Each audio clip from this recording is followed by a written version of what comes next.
India is one of those very rare societies where Jews never had to face persecution. And it's something which, if you go to Israel, they will tell you this. It was 2011 when actresses Callie Hawk and Kat Graham wrote their love letter to Black and Jewish celebrities by parodying Wiz Khalifa's Black and Yellow in a track appropriately titled Black and Jewish.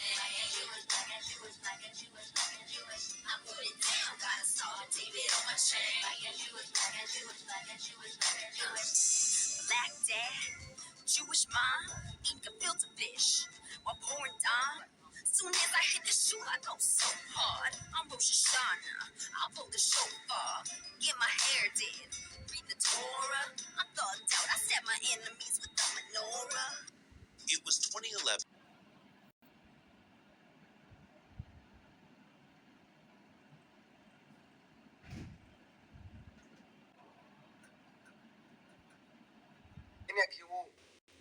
Is let the Israeli society get to know us. The Ethiopian community came via Sudan and lost many dear ones along the way. It's time for us to unite. We didn't come here to fight. Shalom and welcome to...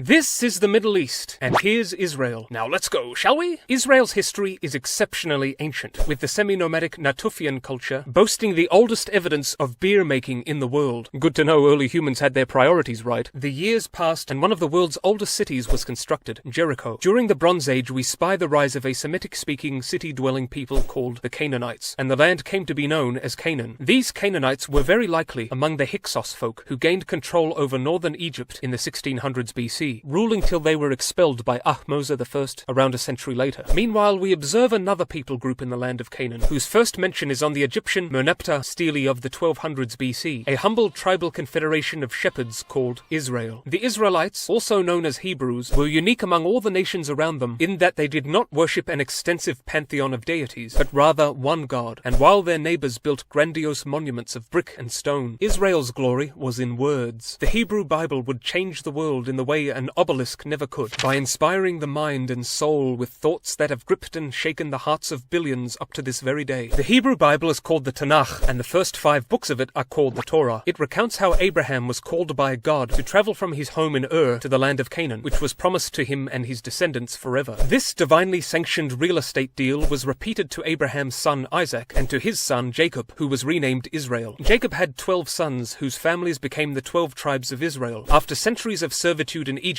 they were delivered by Moses, who led the people to the brink of the promised land Canaan, which was subsequently conquered by his successor Joshua. The biblical books go on to describe Israel's incessant squabbles and conflict with surrounding peoples, the most troublesome being the Philistines, who are commonly believed to have been among the marauding sea peoples who troubled the eastern Mediterranean during the end of the Bronze Age. Ramses III of Egypt fended them off in the 1100s BC, but the Israelites were not so successful, and the first king of Israel, Saul, committed suicide after losing to the Philistines at the Battle of Gilboa. But things changed under King David, who became the benchmark of Israelite kingly greatness. David's story, as recounted in the books of Samuel and Chronicles, is one of military success and territorial expansion, one of his most celebrated feats being the conquest of a city called Jerusalem, which became his capital. Under David's son Solomon, the kingdom of Israel is described as having attained its zenith of wealth, power, and magnificence. Solomon built the legendary temple, where the Israelites worshipped and sacrificed to God according to the laws of Moses. It also housed the Ark of the Covenant, the golden chest containing the 10 Commandments. Though Solomon was renowned for being wise, his son was otherwise. Rehoboam's refusal to reduce taxes led to most of the 12 tribes breaking away from the union under the leadership of Jeroboam, who became the king of the north. So the state was split in two, with Israel up the top and Judah down the bottom. The term Jew derives from Judah. This divided era was a sort of golden age of prophets, who arose to warn the people that they would be punished for their wickedness, but also brought the consolatory news that one day a Messiah would arise and be their savior. The northern kingdom lasted 2 centuries before being conquered by the Assyrians in the 720s BC. The only surviving image of an Israelite king is this unflattering depiction of Jehu bowing before Assyria's Shalmaneser III. The biblical authors depict Judah more favorably, but the prophets had spoken, judgment awaited, and in 586 BC the Babylonians swept in and destroyed the temple and carried off numbers of Jews to Babylon. Around 538 BC, after he had conquered Babylon, Persia's Cyrus the Great issued a decree that permitted the Jews to return return to their home and rebuild the temple, which they did. So the land continued as a Persian province until the 330s BC, when Alexander the Great marched in and established Greek rule. Grecian culture appealed to many Jews, and things were going pretty well under Antiochus III here, but his son proved a nightmare for the Jewish people. Antiochus Epiphanes initiated an all-out attack on the Jewish religion, which in turn provoked a furious revolt in 167 BC, which succeeded in gaining independence for Judea. The warrior priest Judas Maccabeus cleansed the profaned temple and rededicated it to the God of Israel, an event remembered annually by Jewish people at Chanukah. So Judea was free, but not free from problems, like quarrels over the throne, and after a civil war the land fell to the Romans. It officially became a province in 6 AD. Meanwhile, a baby had been born in a village called Bethlehem, who grew up to be so enormously influential, many consider him the most momentous figure in all history. Of course this was Yeshua, Jesus, whose miraculous ministry during the reign of Tiberius drew a fervid following around him, but also many enemies. After being falsely accused, he was crucified and buried, but after witnesses declared he had risen from the dead, and these same witnesses willingly suffered horrendous deaths for their faith, it was clear something big was happening. Devoted Jews began preaching the gospel, the good news of Jesus, whom they declared to be the Christ, the Messiah, and none did so more effectively than Paul of Tarsus, whose letters to the churches he founded contained the core of Christian doctrine, a faith that spread all through the Roman Empire and beyond, and went on to become the biggest religion in the world. Now, while the first Christians were all Jews, it soon became clear that the majority of the children of Israel did not accept Yeshua, and were meanwhile growing more and more fed up with Roman rule. And you better believe there was war. In 70 AD, after years of fierce fighting, the Romans under future Emperor Titus captured Jerusalem, destroyed the temple, burned the city, and enslaved the populace. Jewish rebels famously continued the struggle at the siege of Masada, where according to Josephus they chose to kill themselves rather than surrender. In 132 the Jews revolted again, and this time Rome's fury knew no bounds, and after crushing the revolt and killing over 500,000 Jews and selling more into slavery, they renamed the region Syrian Palestine. The name Palestine derived from the Philistines, and was how the Greeks had referred to the land. Now, while communities of Jews continued to live in Palestine, most were scattered abroad, and remained so for many centuries. The 7th century saw the region conquered by the Muslim Arabs, who constructed the Dome of the Rock Shrine and Al-Aqsa Mosque on the mount where Solomon's temple once stood. Non-Muslims were forced to pay the jizya poll tax. Jews had to wear yellow and Christians had to wear blue. Muslim rule continued until 1099, when the European forces of the First Crusade stormed in and conquered it, taking Jerusalem amid much slaughter and establishing a Christian kingdom under Baldwin I.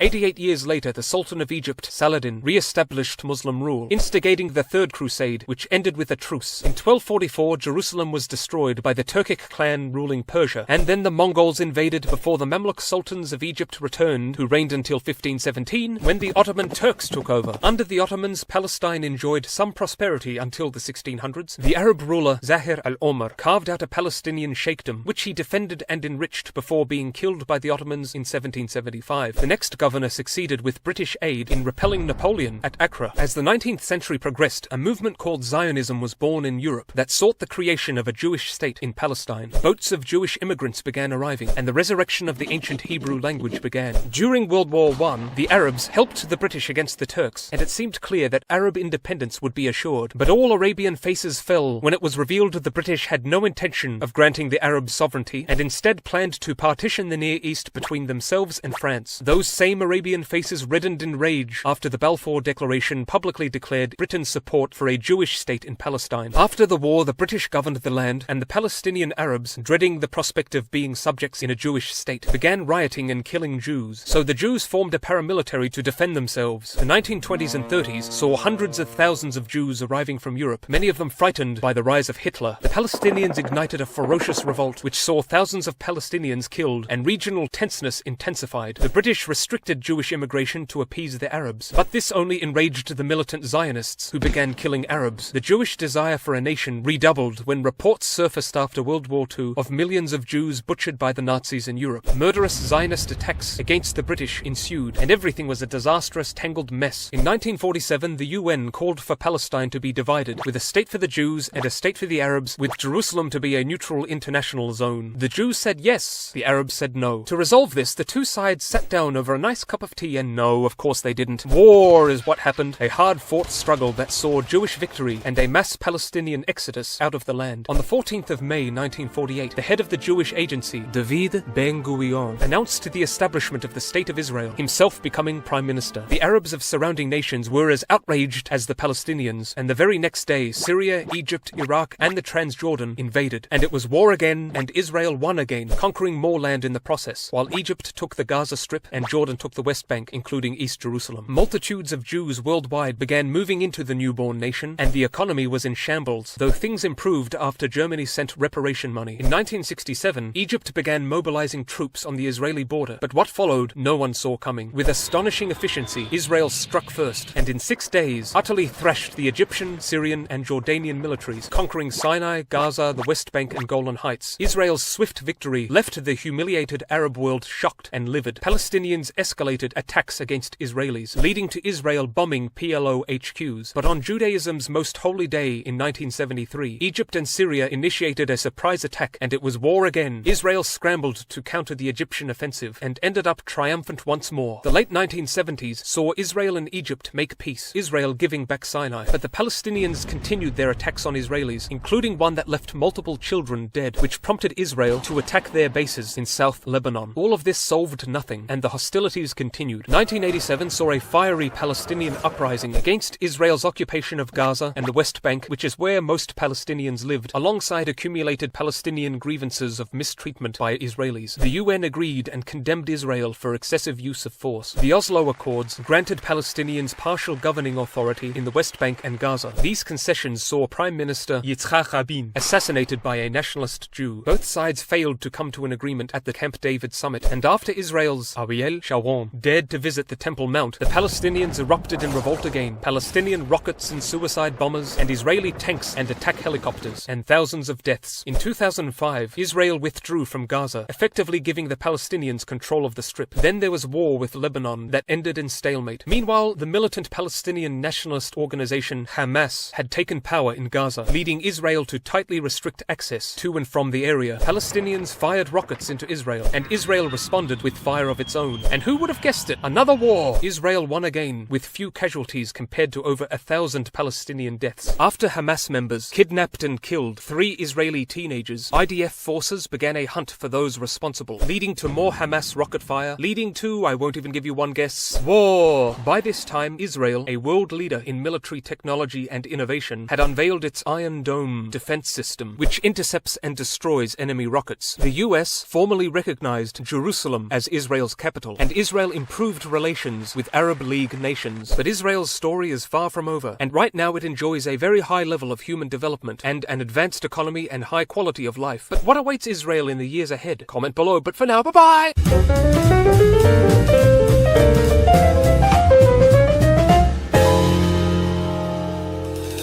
So what brings you here today?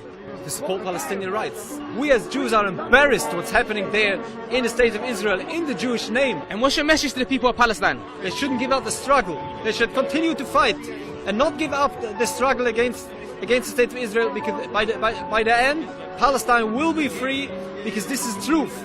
Will succeed by the end. What's your message to the people of Palestine? They should know. We feel very shame what's going on there, especially they're doing everything in our name. In the name of Jews, in the name of the Torah, in the name of God. It's so shameful. We are with you. You have to know. The Zionists are strong. We are weak. But God is on our side.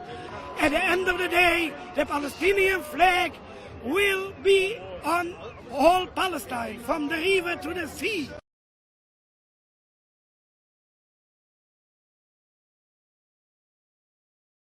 Waldemar Mordecai Wolf Hafkeen C. was a bacteriologist from the Russian Empire, later naturalized French.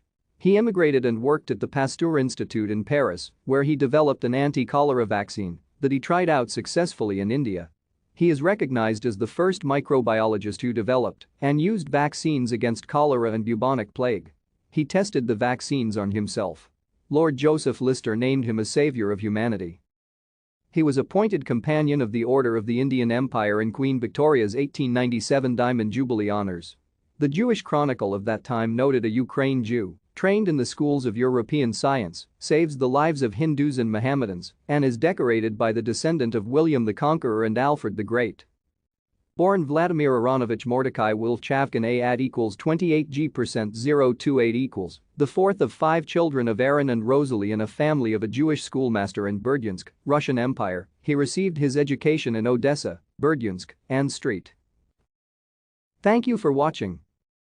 Like and subscribe if you would like to view more of our videos. Have a nice day.